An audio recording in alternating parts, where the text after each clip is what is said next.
संत बनाम रावण की लड़ाई हो गई। रावण पर भड़के संत। आपको बताऊं, दरअसल रामभद्राचार्य ने पिछले दिनों एक बयान दिया था।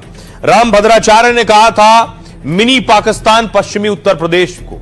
इस पर आज रावण ने हमला किया। अगली तस्वीर दिखाऊं। रावण एक रैली में बोल रहे थे और उस रैली में बोलते हुए रामभद्राचार्य उनके निशाने पर थे। वो रामभद्राचार्य का अपमान भी कर गए बोलते बोलते।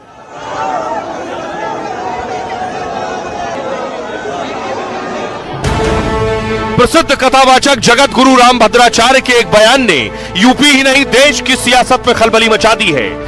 हिंदू धर्म को उतना न्याय नहीं दे पा रहे हैं। पश्चिमी उत्तर प्रदेश में आकर लगता मानो ये मिनी पाकिस्तान है, ऐसा लगता है। तो अब हमें मुखर होना है, हम ऐसा नहीं होने देंगे। जो कुछ संत की जुबान पर मिनी पाकिस्तान आया तो उन पर पलटवार करने के चक्कर में सांसद चंद्रशेखर ने कुछ ऐसा कह दिया जिस पर बवाल हो गया। मैंने कई बार ये सुना है, जब व्यासपीठ से बैठ के कोई कथा करता है या प्रवचन करता है, कहते हैं कि भाई क्या लेके आए थे, क्या लेके जाओ।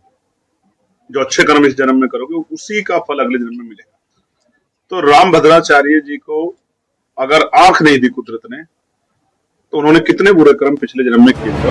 पश्चिमी उत्तर प्रदेश को लेकर छिड़ा ये जुबानी रण कहां तक जाएगा कोई नहीं जानता, लेकिन इतना तय है कि संत और सियासत के टकराव में पाकिस्तान वाले कॉकटेल का नशा जल्द उतरने वाला है। अब आइए आपको बताऊं रामभद्राचार्य ने क्या कहा और रावण क्या कह रहे हैं। जगत गुरु रामभद्राचार्य मेरठ में रामकथा करने पहुंचे थे। हिंदुओं को डेमोग्राफी बदलाव के नुकसान बता रहे थे। इस दौरान उन्होंने पश्चिमी यूपी को मिनी पाकिस्तान बताया। व्यासपीठ से कहा पश्चिमी यूपी मिनी पाकिस्तान लगता है। इस बयान पर नगीना से सांसद चंद्रशेखर रावण भड़क गए। वो बोले वो खुद को संत कहते हैं लेकिन मैं उन्हें पाखंडी मानता हूं। राम कथावाचक रामभद्राचार्य को जन्म से दिखाई नहीं देता। चंद्रशेखर ने कहा वो कहते हैं कि बचपन से उनकी आंख नहीं है। सनातन के हिसाब से तो ये उनके पूर्व जन्म के पापों का फल है। पिछले जन्म में कितने पाप किए होंगे कि कुदरत ने उन्हें आंखें नहीं दी। कथावाचक रामभद्राचार्य ने कहा था आज हिंदुओं पर बहुत संकट है। अपने ही देश में हम हिंदू धर्म को उतना न्याय नहीं दे पा रहे हैं। चंद्रशेखर रावण ने कहा अपराधी से जनता ज्ञान ले रही है। वो कर्म योगियों की धरती मेरठ को मिनी पाकिस्तान बता रहे हैं। सांसद चंद्रशेखर के जगत गुरु रामभद्राचार्य पर ऐसे बयान से संत नाराज हो गए हैं। सुनिए जरा संत क्या कुछ कह रहे हैं। तो उसका इसलिए नहीं लेना चाहेंगे क्योंकि जो महापुरुषों का अपमान करे उसका नाम लेना भी पाप के जैसा है। यदि भद्राचार्य जी महाराज जी की बात करें तो उनके पास भौतिक दृष्टि नहीं दिव्य दृष्टि है। और दिव्य दृष्टि से, क्योंकि इतने साधारण पुरुष थोड़ी हैं, वो महापुरुष हैं। उन्होंने अनेकों हजारों ग्रंथ लिख दिए, अनेकों शिष्यों को अपने जैसा विद्वान बना दिया। तो ऐसे विद्वान महात्मा महापुरुष के लिए कोई टिप्पणी करे उसका नाम लेना भी पाप के जैसा है। और ऐसे लोगों के खिलाफ वैसे तो सर्व समाज को ऐसे लोगों का बहिष्कार करना चाहिए। हमारे संतों के विषय में एक नेता ने बहुत गलत टिप्पणी की है कि रामभद्राचार्य जी को नेत्र से दिखाई नहीं देता। अरे मूर्ख, उनको दिव्य दृष्टि दी हुई है भगवान ने। उनको सभी वेद सभी पुराण कंठस्थ हैं और उन्हीं के बयानों के आधार पर राम जन्मभूमि का केस जीता गया। तुम्हें शर्म होनी चाहिए, तुम ऐसे संतों के विषय में उल्टे सीधे बयान। और खबर गुजरात से आपको बताऊं 700 घरों पर बुलडोजर चल रहा है जो अवैध निर्माण किए गए थे।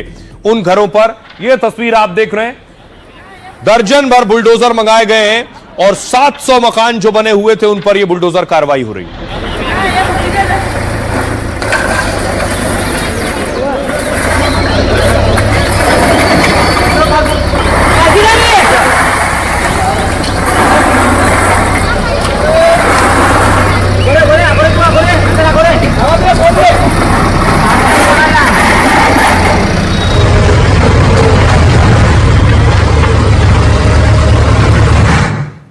ये देख रहे हैं, ये बड़ा इलाका था, बड़ा क्षेत्रफल था जिस पर बुलडोजर चल रहा है।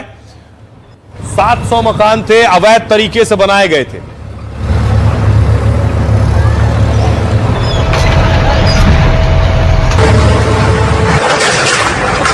यूपी, एमपी, राजस्थान के बाद अब गुजरात में भी बुलडोजर ने ताबड़तोड़ एक्शन शुरू कर दिया है।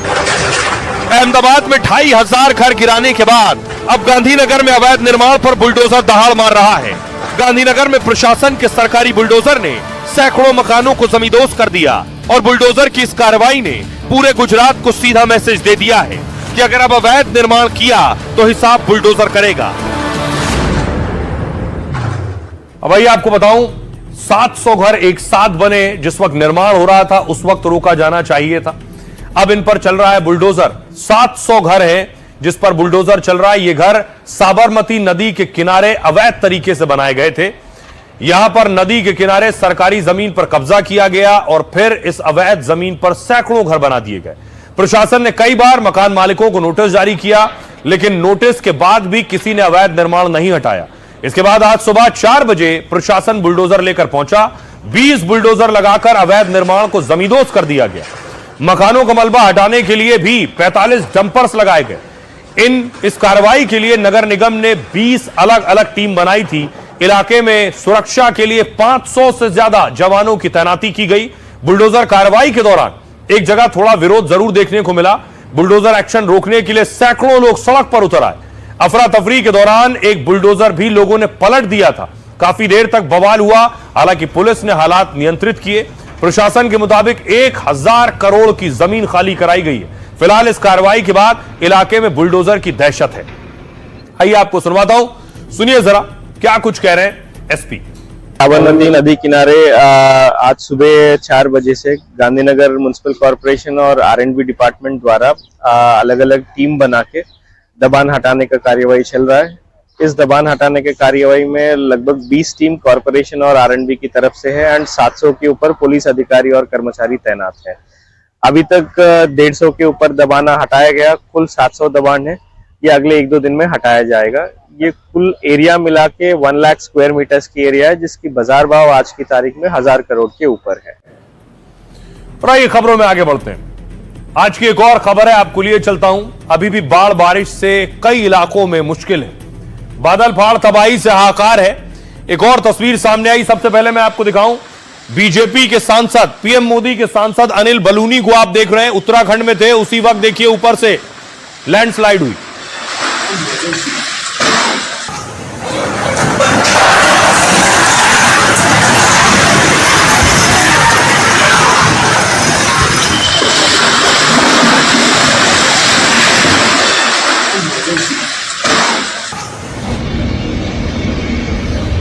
ये बीजेपी के सांसद अनिल बलूनी जो उत्तराखंड से ही आते हैं, सांसद हैं, बड़े नेता हैं बीजेपी के, वहां मौके पर मौजूद थे जिस वक्त ये लैंडस्लाइड हुई।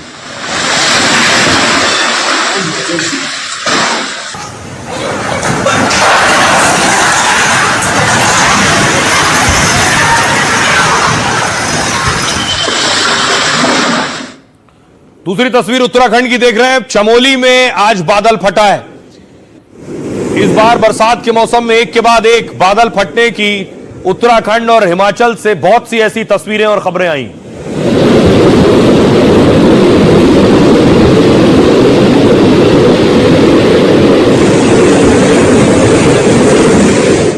और ये तस्वीरें देखिए, एक शख्स फंस गया और उसके बाद पानी के बीच फंसा है, रो रहा है।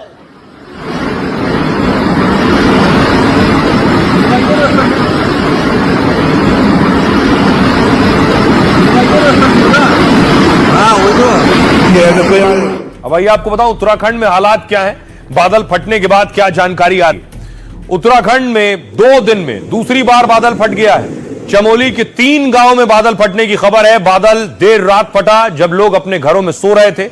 अचानक बादल फटने से मलबा घरों तक पहुंच गया। 6 घर तो पूरी तरह पहाड़ों के मलबे में जमींदोज हो गए। इलाके के 12 लोग अभी भी लापता बताए जा रहे हैं। बादल फटने से इलाके में कई फुट मलबा इकट्ठा हुआ है और इस मलबे में लोगों की तलाश करना मुश्किल हो रहा है। एनडीआरएफ मेडिकल की टीमों को राहत बचाव में लगाया गया है। 200 लोगों को निकालकर सुरक्षित जगह पहुंचाया गया। इससे पहले 16 सितंबर को देहरादून में भी बादल फटा था। देहरादून से मसूरी तक 35 किलोमीटर हाईवे कई जगह बर्बाद हो गया था।